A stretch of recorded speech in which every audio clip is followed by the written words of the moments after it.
I should definitely have bought more Bitcoin at 4K.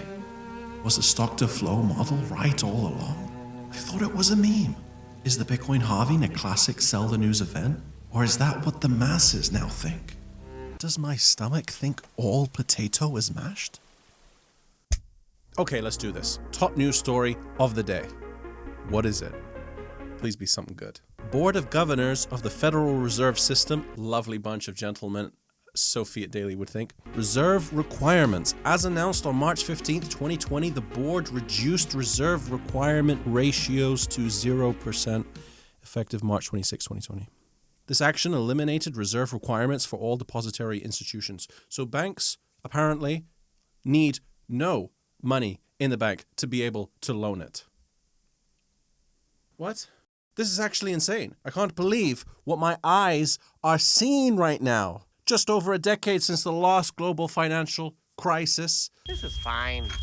I'm okay with the events that are unfolding currently. That's okay. And here we are, trying to keep the Ponzi afloat by adding more fuel to the fire. My eyes. My actual eyes.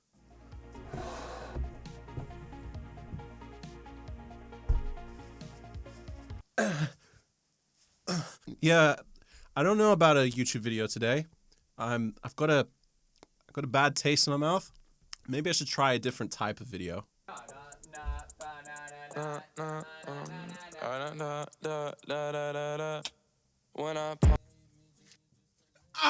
All right, back to some Bitcoin technical analysis now. So if we have a look at here, this is the important shifting goalpost moving average that Bitcoin needs to maintain a price above.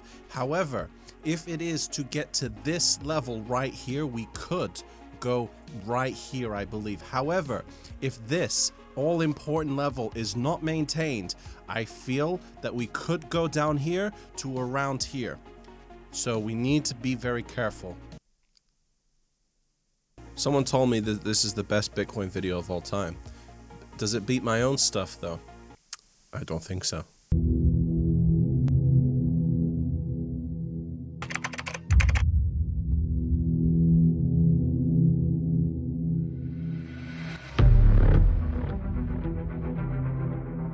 Bitcoin. Bitcoin. Bitcoin. Bitcoin. Bitcoin. Bitcoin. Bitcoin. I like some Bitcoin. I like Bitcoin. Bitcoin.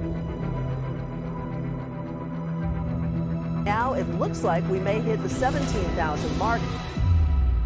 17,000.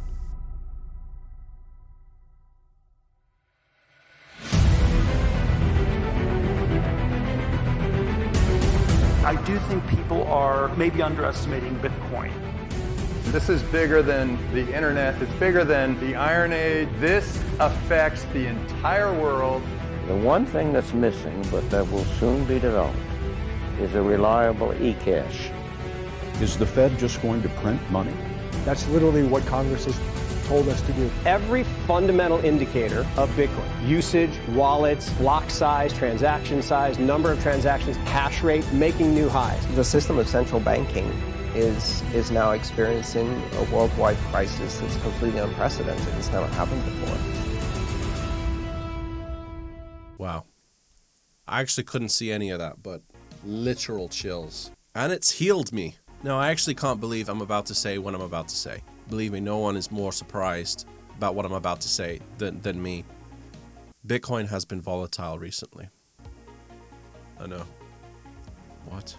And we have an emergence of a totally new phenomenon referred to scientifically as the BART head. I'm not sure that I understand it, but for the purposes of this video, I'm going to breeze on by it. Pretend that I do. However, this is the price of BitMEX, so let's actually go and check out the charts of our friends over at the Chicago Mercantile Exchange, or CME, where they trade paper Bitcoins. It would seem that they've got a bit of a gap. But what exactly is a gap, and why should you care? Settle down, class. Now, a gap occurs when the start of one weekly trading session on futures markets is substantially different from where they left off at the end of the previous week. They don't trade their paper slips over the weekends. Last Friday, everything was hunky-dory. Bitcoin was mostly trading at around $10,000. Great times were had by everyone. I wish we could go back. Today they return to the markets and see a bit of a price discrepancy. So all of a sudden it's down here. Pretty nasty surprise for anyone longing Bitcoin, at least. This is actually a new record in terms of price differences. Almost a $1,300 price difference. But why should you care? Gather around, and I'll tell you. It's a tale as old as time. Magical power that without fail causes Bitcoin to move in certain directions. Bitcoin will magically fill every gap created by the CME, as though some marketing gods are staring at the charts and dislike any messy holes in it.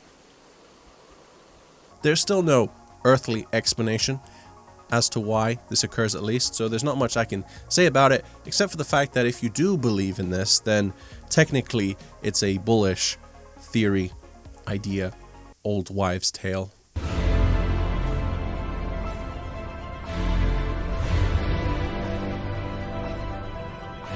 Elsewhere in the news, despite people being worried about potentially Bitcoin falling even further from where it is right now, fundamentals for Bitcoin have never been stronger. Number one, network growth. The number of Bitcoin addresses is steadily increasing and currently at an all-time high. The growth rate, so not only is the network increasing, but so is the rate at which it grows, almost as quickly as 2017, which is pretty amazing, actually. Retail addresses, the number of Bitcoin addresses holding at least a small amount of Bitcoin are hitting new all-time highs.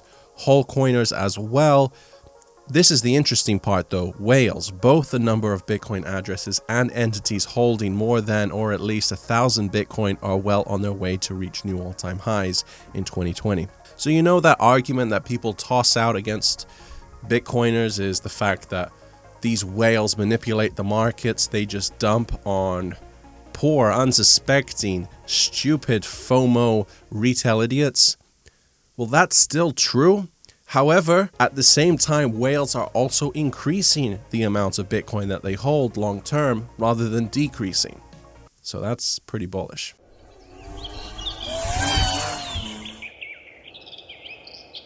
Network activity. Daily number of active Bitcoin addresses and entities has been steadily increasing. Volume, it's not been like much better than before. However, it has remained high. Miners, minor capitulation, nothing further away from the truth. We're currently at almost an all-time high.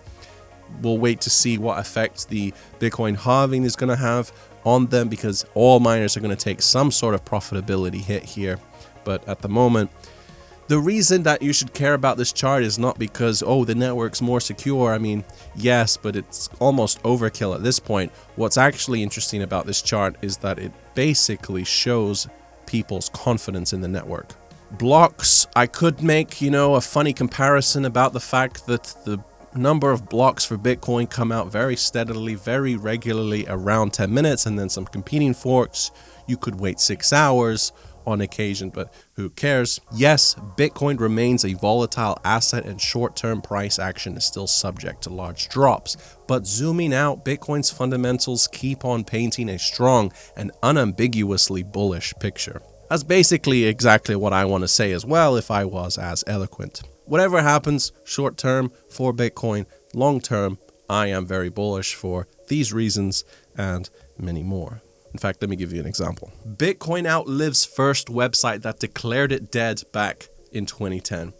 Oh, the irony. That web page is no longer available. May this happen many, many more times. Anyway, thanks for watching. Leave a like if you enjoyed. I'll see you in the next one. Why is he saying this now? Why? Why, Paul? Are you just a nice guy? I mean, you look like a nice guy. Is he just saying it to be nice? Maybe just to pump his own bags? Or is he trying to release the lambs to the slaughter?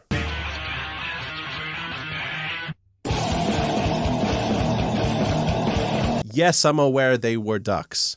Maybe he is just a nice guy, though. He has blue eyes. Here's the thing, though. 5% a day, every other day. Checking your phone every 5 minutes to see what Bitcoin's doing now. is a situation maybe you have been in many times before.